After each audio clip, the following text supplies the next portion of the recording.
Hello viewers, movie with আরজেতে আপনাদের সকলকে স্বাগত। আশা করছি আপনারা সকলে ভালো আছেন। তো এখন আমি কথা বলতে চলেছি সানি সংস্কারী কি তুলসী কুমারী এই মুভিটার টেলার নিয়ে, যেটি কিছুক্ষণ আগেই ড্রপ করা হয়েছে। আশা করছি আপনারা এরই মধ্যে অনেকে দেখেছেন। তো এই মুভিটা আসতে চলেছে 2রা অক্টোবর, দশমীর দিন। তো এটা ম্যাসিভ কালেকশন এবং ম্যাসিভ ক্লাসের মধ্যে দিয়ে ছবিটা আসছে। তো ট্রেলারটা আমার কেমন লাগলো সেটা আমি আপনাদের সাথে একটু শেয়ার করি। ট্রেলারটা ওভারঅল দেখে আমার ভালোই লাগলো। দেখে মনে হচ্ছে মুভিটা একটা ফানি ওয়াচ হতে চলেছে। যেহেতু বরুণ রয়েছে সেহেতু মুভিটার মধ্যে যে একটা ফানিয়েস্ট ব্যাপার সেটা সে নিয়ে চলে আসতেই পারে। সেটা তো আমরা সবাই দেখেছি তার আগের ছবিগুলোতে। যেটা ভালো লাগেনি এই ছবিটার মধ্যে সেটা হলো যে ট্রেলারটা অতিরিক্ত বড় করার কারণে প্রত্যেকটা লাইন প্রত্যেকটা জিনিসকে আমরা খুব ক্লিয়ারভাবে বুঝতে পারলাম যে এখানে রোহিতের সাথে জাহ্নবীর একটা সম্পর্ক ছিল এবং সানায়ার সাথে একটা সম্পর্ক ছিল। তো এই সম্পর্কটা তারা কোনো কারণে কন্টিনিউ করতে পারেনি, হয়তো তাদের মিডল ক্লাস মেন্টালিটির কারণে। কারণ তারা ছিল মিডল ক্লাস এবং ছেলে মেয়ে ওরা দুজন ছিল হায়ার মানে আপার ক্লাস। তো এই কারণে তাদের সম্পর্কটা তারা কন্টিনিউ করতে পারেনি এবং তারা দুজন মিলে প্ল্যান করে যে তাদের দুজনকে জেলাস ফিল করার জন্য তারা দুজনের রিলেশনে আসবে। তো এরকমই একটা কিছু বিষয় আমরা মুভিটার মধ্যে হয়তো দেখতে পাবো। তো সব কিছুই আমার এটাই একটু খারাপ লেগেছে যে অতিরিক্ত কিছু দেখিয়ে দিয়েছে। ট্রেলারটার মধ্যে যদি এত কিছু দেখে ফেলি তো মুভিটার প্রতি এক্সাইটমেন্ট আমাদের একটু একটু হলেও কমে যাবে, তাই না? ট্রেলারটার মধ্যে বরুণ ধাওয়ানের কমেডি তো আমরা আগেই দেখেছি, তার কমেডি আমরা লাভ করি। কিন্তু এখানে জাহ্নবীর কমেডি করতে গেলে জাহ্নবীর যেন একটা বিচ্ছিরি সিচুয়েশান ক্রিয়েট করে। একে তো তার অ্যাক্টিং খুব বেশি ভালো নয় এবং কমেডি করতে গেলে একটা বিচ্ছিরি মোমেন্ট ক্রিয়েট করে, যার কারণে জিনিসটা আরও বেশি দেখতে খারাপ লাগে। এখানে সানায়াকে বাদ দিয়ে জাহ্নবীকে লিড ক্যারেক্টারে দিয়েছে।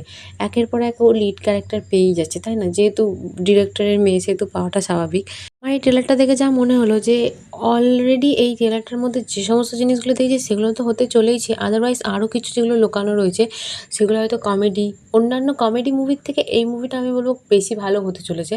কারণ এখানে যেহেতু বরুণ রয়েছে এবং আদারওয়াইজ যে সমস্ত সাপোর্টিং কাস্টে যারা রয়েছে তারা ভালো কমেডি করে এবং প্রত্যেকটা জিনিসকে তারা খুব সুন্দরভাবে ফুটিয়ে তুলতে পারবে। তো আশা করছি এই মুভিটা খুব বেশি একটু লাউড কমেডি ক্রিয়েট করবে। ট্রেলারটার মধ্যে বরুণকে দেখতে ভালো লাগছে, বরুণের অ্যাক্টিংও ভালো লাগছে। কারণ ম্যাক্সিমাম অ্যাক্টিং বরুণ নিজের লাইফে তো এই রকম ধরনেরই ক্যারেক্টার প্লে করেছে, যার কারণে বরুণকে খুব ভালো লাগছে। কিন্তু জাহ্নবী কাপুরকে এখানে অ্যাক্টিংয়ের স্কিল তো ওর আগাগোড়াই খারাপ, তো ওকে একটু দেখতে খারাপ লাগছে। এখানে রোহিত, সানায়া সবাইকেই দেখতে ভালো লাগছে। সাপোর্টিং কাস্টটা তারাও খুব ভালো অ্যাক্টিং করেছে, তারাও খুব ভালো ডেলিভারি করছে ডায়লগ। তো জিনিসটা ওভারঅল ভালোই হবে। মুভিটা যেহেতু ধর্মা প্রোডাকশন থেকে রিলিজ হচ্ছে সেহেতু এরা তো পয়সা খরচ করেছে, সেটা তো কোনো সন্দেহ নেই। ভালো পয়সা খরচ করেছে এবং ভালো কালার কম্বিনেশন, ভালো ভিএফএক্স সব কিছুই ব্যবহার করেছে।